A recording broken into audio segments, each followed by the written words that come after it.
This is Shir 24 in our series on Avodas Habitachon. Today we're going to be discussing how somebody who occupies his time with toiling in Torah could potentially be dependent on the machlokes we've been deliberating between the Mesilas Yesharim and the Chovos HaLevavos.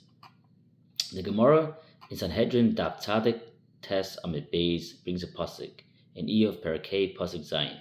Adam la'amal yulad, man was born to toil. And like the Gemara says, a person has two options. He could either be amal b'Torah, toiling and exerting in regular work, or he could be amal b'Torah in Torah. Praiseworthy is the one that chooses to toil in Torah.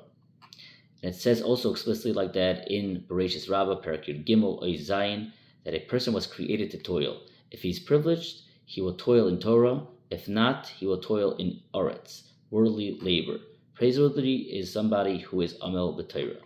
The simple meaning of the Gemara seems to imply that even though we've been discussing until now that there's an obligation to do ishtadlus, that there are two options. You could either choose to toil in Torah or toil in worldly labor.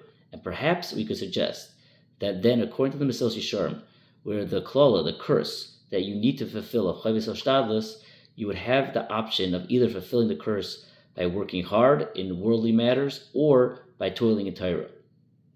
This is explicit in the Even Shlema of the Gra, Perek Ches Ois Yud Aleph, where he says very clearly that just like by the making of lechem, physical bread, there is a chaff and impurities, and you have to sift out the grain, and you need many laborers until you end up producing bread, so too by Torah, it's referred to as lechem, bread.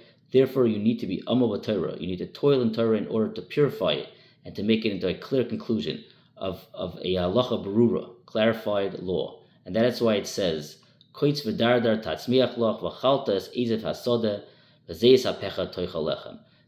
Thorns and thistles it shall bring forth for you, and you shall eat the plants of the field. By the sweat of your brow you shall eat bread. So the implication of the Gra is that toil in Torah would also fulfill this pasuk. And it's also explicit in the Sichas Musar of Rav Chaim Shmulevitz in Shnas Tov Shin Lamed Beis Ois Yud Zayin, where he explains that Chazal observe that the best days of a person's entire existence is when he's in the womb of his mother. The person can eat what the mother eats, drink what the mother drinks. They teach the entire Torah.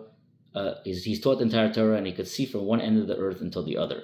Rav Chaim Shmulevitz says that the deeper meaning of this is that everything is prepared in front of him without having to be Torah, exerted at all. He doesn't need to be a yagia to toil, to prepare his food. He doesn't need an amelis to even learn Torah either. And he sees from one end of the world to the other, which means all the secrets of creation are revealed to him, even though he wasn't exerted to learn about them himself. As explains Rav Chaim Shmulevitz, the deeper meaning of this is that when a person is in his mother's womb, he's in a situation of Adam Rishon before the Chet, and he does not have the curse of B'zeis hapecha toichal lechem. And you see from here that even amelis b'Torah, toil in Torah, is a result of this punishment of b'zeis hapecha toichal lechem. And that is why a person needs to put in a great effort to learn Torah. Now, all of these mefarshim are seemingly going with the Mesilas Yesharim. However, if you learn like the Chovos HaLevavos that there's a mitzvah of the Lishamar, which Adam was commanded on even before the Chet of eating from the Eis Hadas, it's possible that even according to Chovos HaLevavos, like we saw in the Midrashim, a person is noilad la'amal, born to toil, and he could choose to fulfill the mitzvah of the Lishamrei, either through the fulfillment of amelis b'Torah, toil in Torah, or through worldly work. But the truth of the matter is, anyway, that there could be a whole different approach in all of this. Like, it's very clear from the Beis HaLevi that potentially amelis, toil, is a separate chiyuv obligation altogether, which means that there's an obligation of ishtadlus, and there's a separate obligation that you have to be oimel, a chiyuv amelis. And for that obligation of amelis, for that you could fulfill it through limud Torah, through Torah study. And we're never discussing if that exempts the obligation of ishtadlus. Chiyuv ishtadlus is a separate obligation, and chiyuv amelis is a separate obligation. So this would be a third way to look at it. And just adding a few more sources on this topic, just to broaden it, The Netziv in Meromei Sada at the end of Kedushin says that the person was only created with these koiches, powers to work, like the Gemara describes.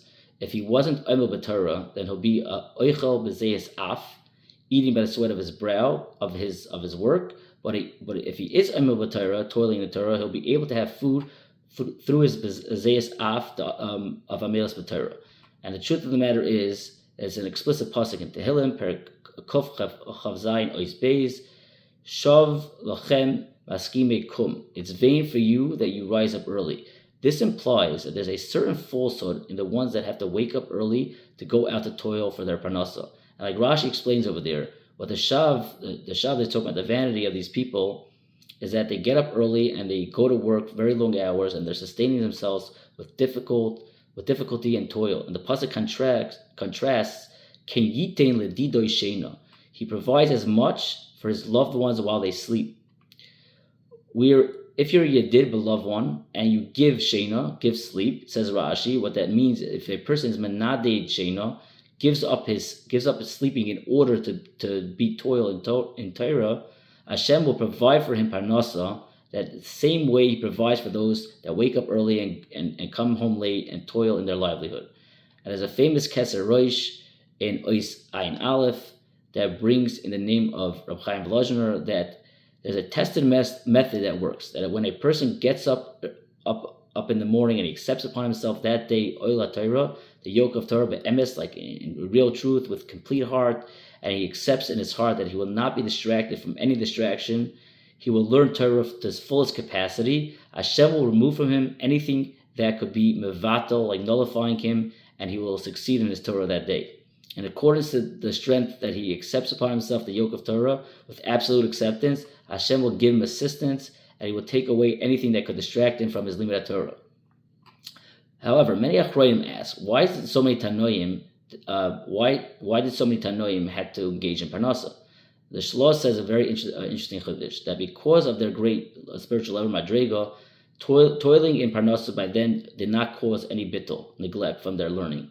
As they toiled in Parnasa, they were able to think and learning, and there's a famous Reb Chaim Volozhiner that says this as well in the sugya of the Machlokes, which we'll get to at a later time, of Rabbi Shmuel and Reb Shimon and Haneg Bahem Minag Derech Eretz, and the Tshuvas at Tajbeitz in Chelik Av Simin Kuf Mem Zayin also says that because their hearts were so open, like an ulam, like a hole, meaning they had a great opening where they could take in Torah and avodah very easily. They had the ability to do both bekalos, with ease, and they engaged also in very non-demanding work. Have a wonderful evening.